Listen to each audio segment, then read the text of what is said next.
Giliran orang lain ke kita, alam nashrah laka sadrak wa wada'na anka wizrak. Kalau kita lapang dada, ringan beban kita teh.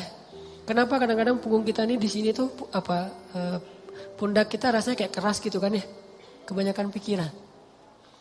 Pas kita dipijat, kenapa nih keras banget? Stres. Kenapa kok bisa stres? Dadanya sempit.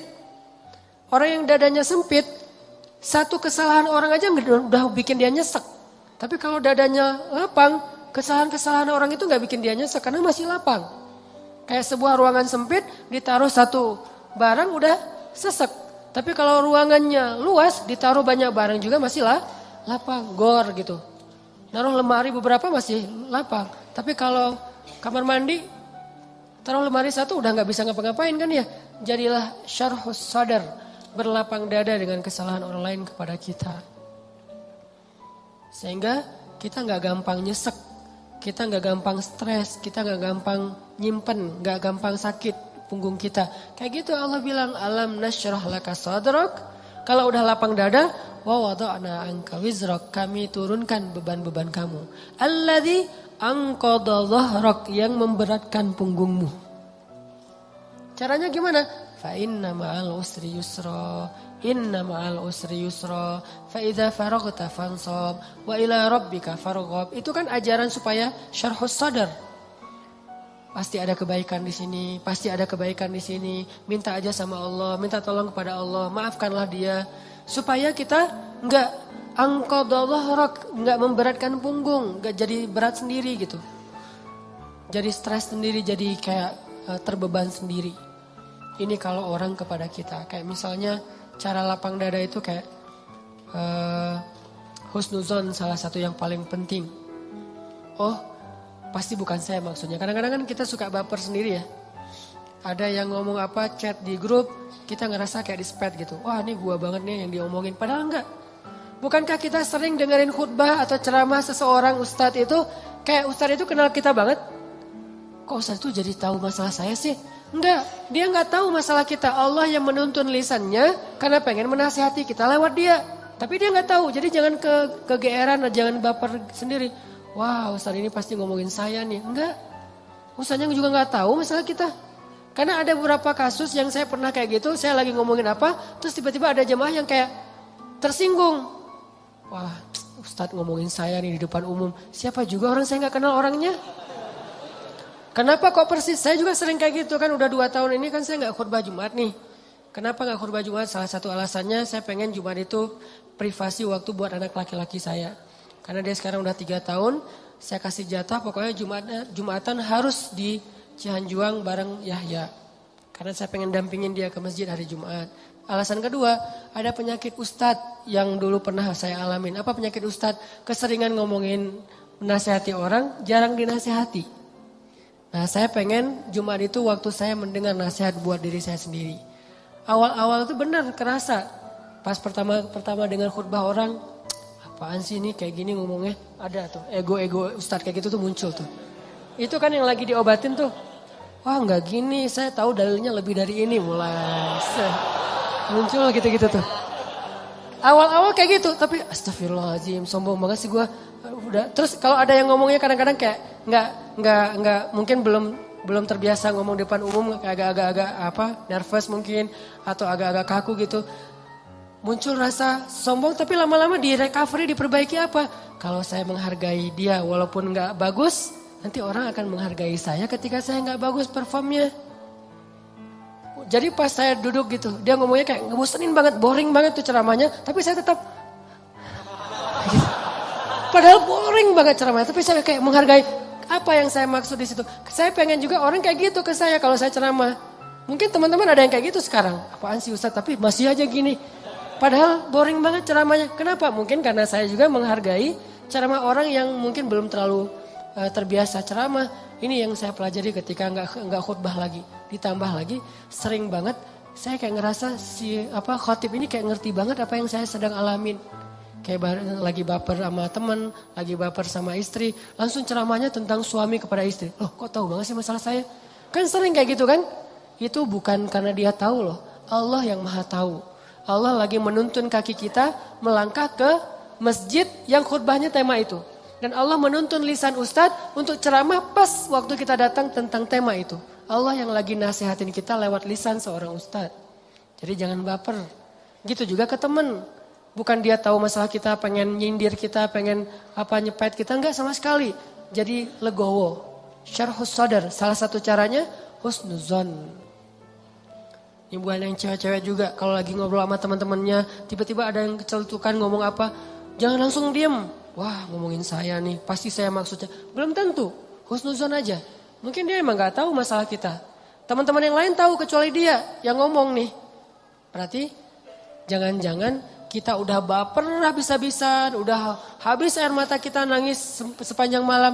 Ternyata gak ada masalah. Kan konyol banget kan ya. Kita udah curhat kemana-mana, udah marah ke siapa-siapa, terus udah nangis sepanjang malam, udah bengkak matanya. Besok pas tabayun, maaf ya saya gak tahu kalau ada masalah itu. Oh jadi kamu gak tahu? Gak tahu, rugi dong air mata saya udah 1 ember.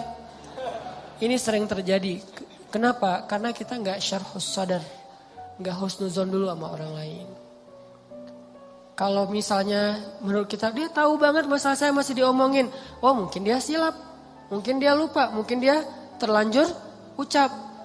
Atau Enggak, dia pasti ngonsep tuh soalnya captionnya tuh panjang banget, pasti dia nulis. Kalau gitu mudah-mudahan dia udah sadar sekarang. Belum sempat aja minta maaf ke kita, yang jelas dia udah sadar, udah minta ampun ke Allah. Husnuzon. Bukankah Allah mengatakan ijtanibu katsiran minaz-zon? Satu-satunya yang layak kita suuzonin itu cuma setan. Bukan orang. Minimal kita bilang bukan dia gak maksud kayak gitu. Setan yang nuntun lisan dia. Setan yang bikin dia mengatakan itu. Dan dia udah sadar sekarang. Setan aja yang disalah-salahin, gak apa-apa. Apa salah saya kata setan? Ya emang salah. Apa salah saya? Ya kamu jadi setan gitu. Kan suuzon yang diperbolehkan buat setan doang kan.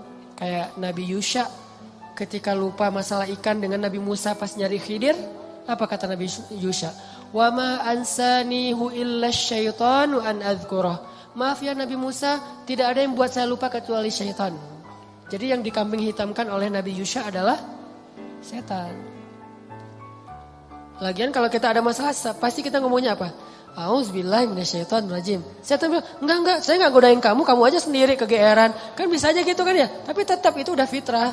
Nah, dia setan. Tapi kalau jin enggak, kita enggak boleh suuzon sama jin.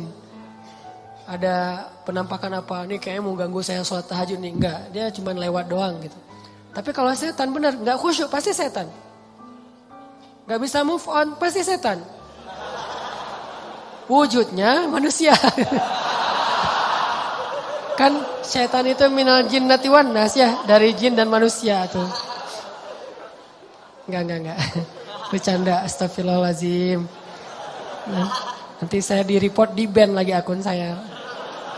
Sama mantan-mantan. Banyak gening. Oke. Dari orang ke kita, syarhus sadar. Secara syarhus sadar, lapang dada gimana? Husnuzon. Dan ini gak bisa sekaligus, teman-teman saya juga masih belajar husnuzon. Oh mungkin. Iltamis li akhika alfa uzrin. Cari 1000 alasan buat saudara kamu. Kalau gak bisa gitu minimal cuek. Arti cuek gak usah dipikirin. Gak usah dibahas.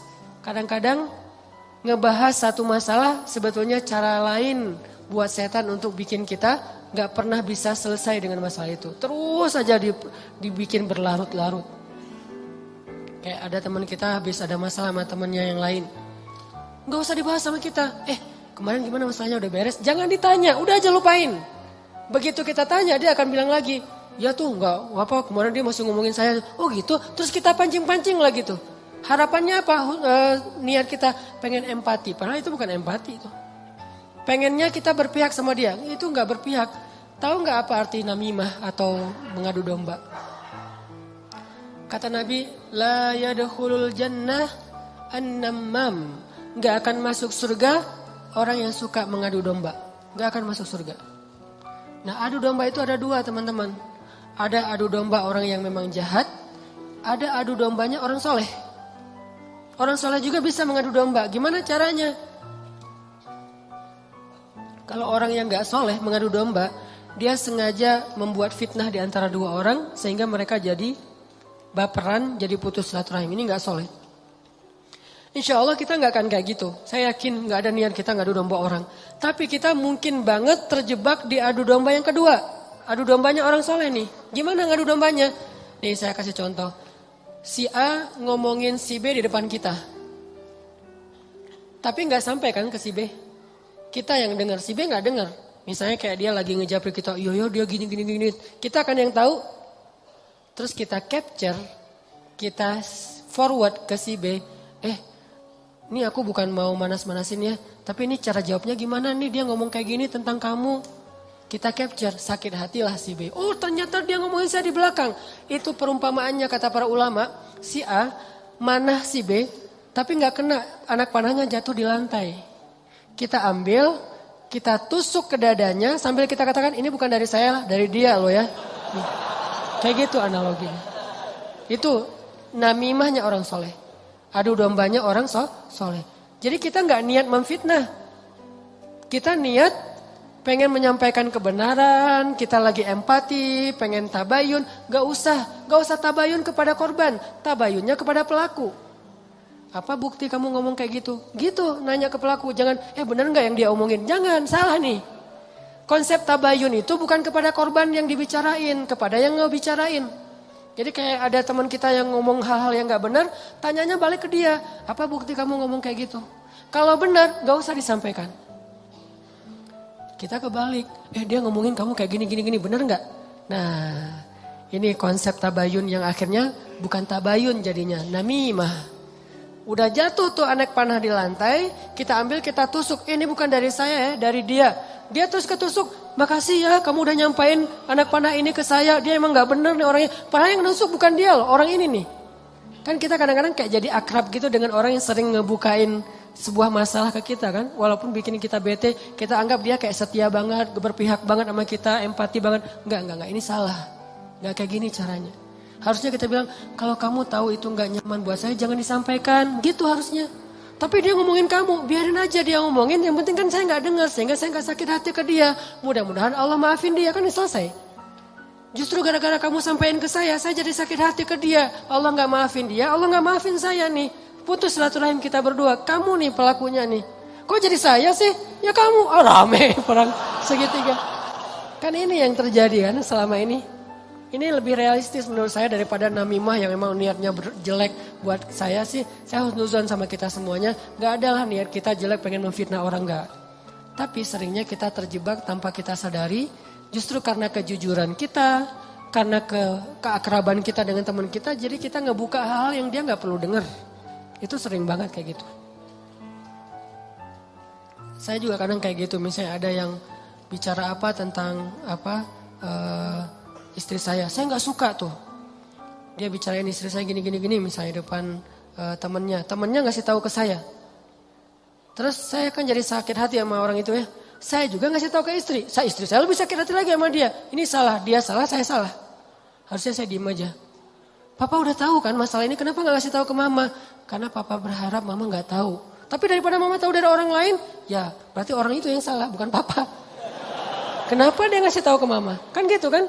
Jangan sampai ya Pak, mama tahu dari orang lain. Jadi kalau ada yang kayak gini-gini harus papa yang ngomong ke mama. Enggak, itu salah konsepnya.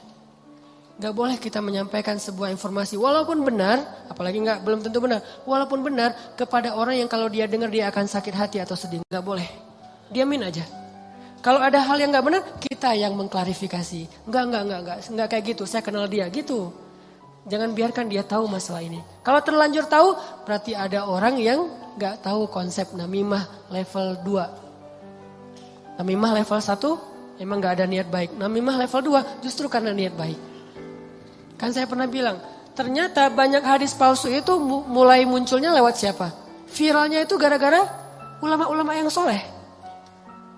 Jadi banyak riwayat hadis palsu itu diantara para ulama yang soleh loh. Bukan sengaja pengen memalsukan hadis. Kenapa? Karena ulama soleh ini terlalu husnuzon. Misalnya nih, ada yang datang ngomong ke saya, Ustadz, saya pernah mendengar hadis gini. Saya sebagai Ustadz, oh gitu? Ya, saya nggak pernah curiga kalau dia itu nggak jujur. Atau kalau dia itu dengarnya nggak utuh, sehingga saya meriwayatkan lagi. Orang dengarnya dari saya juga nggak curiga kalau saya akan main-main dengan hadis kan, sehingga tersebarlah hadis palsu. Bukan karena ada orang yang jahat, ada memang sebagian hadis palsu gara-gara penjual pedagang. Biasanya hadis palsu itu pedagang, penguasa dan ulama. Ini 3 penyebab hadis palsu. Pedagang pengen ngelarisin barang dagangan. Siapa yang memakai jubah atau sorban 7 meter di hari Jumat, maka dia akan mendapatkan dijauhkan dari api neraka 7 kali langit dan bumi. Untuk jualan sorban 7 meter. Siapa yang makan buah ini, maka dibebaskan dari sihir. Dia jualan buah itu. Ini bisa muncul hadis palsu dari penguasa. Siapa yang mengangkat seorang penguasa yang kayak gini, maka Allah melaknat dia. Gara-gara apa? Saingan politik. Ulama menyebarkan hadis palsu, kenapa? Karena nggak pernah berpikir orang akan bermain-main dengan hadis Nabi. Sehingga dia percaya aja kepada orang itu. Baru nanti di masa berikutnya, ulama ketika ngelihat banyak banget hadis palsu, mereka perbaiki. Ini riwayatnya dari siapa, ini dari siapa. Bisa jadi periwayat hadis palsu itu adalah orang soleh, ulama besar. Kenapa bisa ngeriwayatin? Husnuzon. Gak mungkinlah dia bohong atas nama Nabi. Langsung diriwayatkan balik kepada orang lain. Orang yang mendengar, gak mungkinlah ustadz bohong atas nama Nabi. Terus saja hadis palsunya nyebar. Itu teman-teman. Jadi namimah, mengadu domba juga bisa kayak gitu. Gara-gara kita terlalu akrab dengan teman kita. Kemarin ada yang ngomongin kayak gini, benar gak? Siapa? Si Fulan. Tapi ini aku karena ke kamu dekat ya teman, jadi aku sampaikan nih. Terus yang teman yang dengarnya, makasih ya udah disampaikan. Kenapa makasih? Harusnya kita bilang, lain kali jangan disampaikan ya yang kayak gitu-gitu ke saya. Harusnya kayak gitu. Kenapa kita malah makasih? Makasih ya udah nyakitin hati saya kan gitu kan ya. Bahasa lainnya mah ya. Makasih ya udah bikin malam saya gak tenang. Makasih ya udah bikin saya bete. Buat apa? Jangan disampaikan. Makanya ketika Nabi mau ketemu seorang sahabat mencegat di tengah jalan. Ya Rasulullah, Rasul udah kenal dengan orang itu? Belum. Orang itu ya Rasul, stop kata Nabi. Kamu ingin menyebutkan aib-aib dia tentang saya? Ya Rasul, biar Rasulullah tahu siapa orangnya. Jangan, saya gak mau ketemu seseorang yang membuat saya bete duluan tentang dia. Biar saya ketemu dengan dia dan saya gak tahu apa-apa tentang dia. Jadi Nabi bisa nyaman. Ini cara Nabi menghargai orang lain. Jadi teman-teman, kalau kita ke orang jaga perasaannya, kalau orang ke kita berlapang dada, husnuzon, maafin, lupain, gak usah dibahas, gak usah diperpanjang. Apalagi kita kayak ada kasus misalnya, ada 2 orang yang lagi punya masalah rumah tangga. Kita kayak sebagai temennya atau fansnya atau followersnya, kita kayak pengen nunjukin sikap membela gitu. Salah satunya kita bela, akhirnya kita bikin akun khusus untuk pembela si A. Yang B juga pembela si B. Akhirnya kita rame gitu. Sebetulnya kita lagi mengadu domba 2 orang suami istri ini loh. Harusnya kita kalau nggak bisa mendamaikan, diam. Biar mereka menyelesaikan masalah mereka atau selesai dengan sendirinya karena tidak ada yang respon. Makin direspon makin rame nih. Itu kan terjadi. Jangan-jangan nauzubillah nih teman-teman. Ada peran kita di dalam perceraian 2 orang yang mungkin terjadi. Atau 3 orang atau 4 orang atau sekian banyak orang cerai gara-gara kita nih. Kenapa gara-gara saya Ustadz? Gara-gara kita ngebelain dia. Makin dia mantap untuk menceraikan pasangannya. Benar juga ya kata kamu. Berarti saya harus menceraikan istri saya. Enggak, saya enggak nyuruh cerai ya. Tapi dia emang kayak gitu orangnya. Dan ini sering kayak gitu. Ke teman kita juga kayak gitu. Ke kantor, di kuliah, di persahabatan. Ini namimah teman-teman. La yadkhulul jannah an-namam. Enggak masuk surga orang yang menyebarkan permusuhan atau mengadu domba. Terakhir, mudah-mudahan kita benar-benar bisa menjalankan 2 konsep ini. Satu surat At-Taubah, Ra'fah. Satu lagi surat Al-Insyirah, Syarhus Sadar dalam bergaul kita. Sehingga insya Allah kita gak punya banyak masalah di antara teman-teman kita. Udahlah, jangan sampai kita larut terus membahas masalah pribadi. Ada banyak masalah umat yang harus kita bahas. Kalau kita benar-benar seorang muslim yang empati kepada umat, mending kita habisin energi kita buat ngomongin Dayakolot, ngomongin banjir di Bandung Selatan, ngomongin orang-orang yang pengangguran, ngomongin teman-teman kita yang kena narkoba di luar negeri, ngomongin Rohingya, Suriah, Palestina, apa yang bisa kita bantu buat mereka. Mending energinya dipakai buat itu daripada habis terus energi untuk masalah kita pribadi. Kayaknya egois banget sih. Di sana banyak yang butuh pertolongan kita malah sibuk dengan urusan pribadi. Itu buat saya itu nggak keren. Kita terlalu egois membahas masalah pribadi. Boleh, tapi porsinya jangan kegedean. 30% aja, 70%-nya untuk umat. Saya juga punya masalah keluarga. Semua orang punya masalah keluarga, tapi saya nggak mau berlarut-larut. 30% aja. Sisanya, kalau saya ketemu sama teman, pasti yang dibahas masalah kemaslahatan umat. Mudah-mudahan ini bermanfaat. Mohon maaf kalau ada salah kata. Dan semoga Allah memberi ilham dan taufik dalam hati kita untuk menjalankan apa yang sudah kita dengar. Bukan hanya jadi wawasan, bukan hanya jadi teori, bukan hanya jadi sekedar wacana, tapi memperbaiki perilaku dan akhlak kita.